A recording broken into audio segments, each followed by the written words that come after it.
He was cast in the same mold that Hogan was cast in. They backed into the Hogan deal and got lucky. So that now when you set a precedent, now can we replicate that precedent with another guy like Luger and Hogan? It just didn't work. Lex was he's had gone through a lot of troubles and tribulations health-wise, and it's a damn shame. It really is. But he didn't connect to the audience like that Hogan did. He didn't have that bond, however you get it. It's called it. None of us can understand what it is.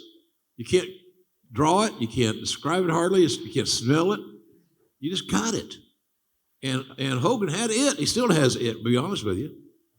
Conrad and I were talking again over in Nando's a while ago about Austin still gets the biggest pop of anybody on the WWE when he comes back once a year to go drink a beer. So because he's got it, and he will never lose it. When the WCW acquisition went through in 2001, I know you were privy to a lot of negotiations about guys coming in, guys not coming in, and there's a lot of people who came in later from WCW, like Goldberg, Sting, Flair, Bischoff, who didn't come in initially. You know what the kind of maybe predicted storylines would have been. Who do you think would have been the biggest impact had they walked out in May, June, July 2001 that would have made a difference? Who would you have liked to see the most and why? Probably Goldberg, because we hadn't had Goldberg. That would have been Goldberg's first run in WWE if he came to us immediately following the WCW folding. But those guys, meaning Sting, Hogan, Nash, Hall, Goldberg, and there may have been one or two more, but I think that was the main five.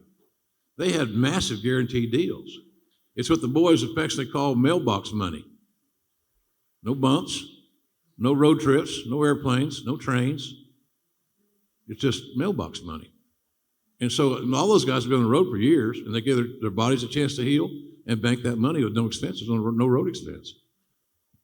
But not that the other guys wouldn't have been good, but Hogan had been there, Nash, Hall been there, right? So Goldberg would have been the new guy. Goldberg also in 01 would have been unbelievable. Yes. You know, I mean, the two top guys. And then the last current question is, we'd be remiss if we didn't mention Chris Jericho. Le Champion. He's the Madonna of pro wrestling. And he continues to get better and better and better. To both of you, what do you attribute the idea that if he's not phoning it in, he's not just doing the greatest hits, he's reinventing, he's changing, and he looks like he's giving it 100%? I called him the Reverend of Reinvention because he does that. You know, he's a Renaissance guy. He's a podcaster. He's a rock star. He's got the audience now singing the lyrics to his, what's that song? Judas. Judas? It's a hell of a song. But they're singing it now in the States when he comes out. It's pretty cool. It's organic too. They're not like a karaoke. They're not, the words aren't on the screen. They know the song. It's over. He's over. He gets one of the biggest pops of all of our talent every week. He's a student of the game. He doesn't have a writer. He doesn't have a booker. He has ideas that are thrown at him, but he has the final say on virtually every single thing he does. So then when he is now a part of the solution, he invariably, like all of us would, is going to work harder to make sure that solution works. So he's amazing. He did commentary this week. Hey, he could be as good on commentary as anybody I've worked with maybe ever. Natural. He gets it, man. He gets it. And his contemporary thinking and all that stuff. We're very lucky to have Chris Jericho on our team.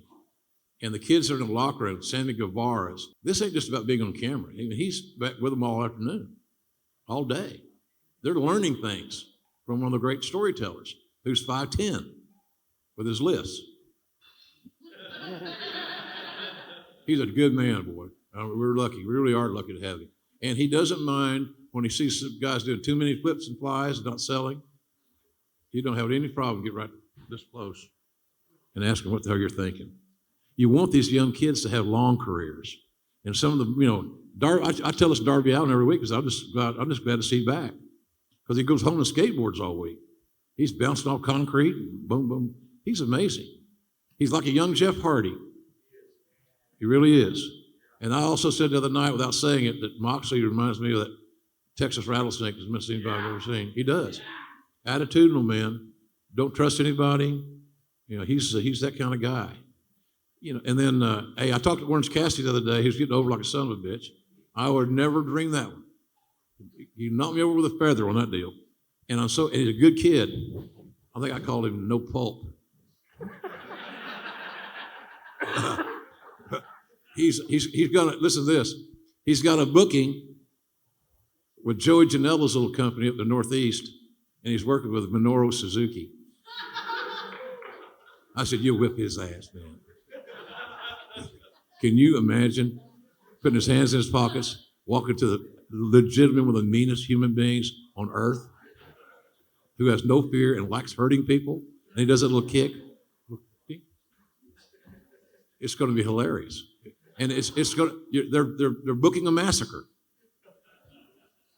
But it's going to be good. So all those kids are learning things. And the guys like Jericho there, Dean Malenko is one of our agents. He helps the guys put their matches together and structurally. He's great, but with no riders. We have coaches. So it's a different mindset, different environment there. I'm glad I'm there. I really am. I'm glad I'm getting to work. I don't want to, that'd be like saying you can't watch wrestling anymore, JR. I'm going to quit watching wrestling when I'm dead. So you guys will know. That day, I'm done. But I'm in no big hurry for that, by the way.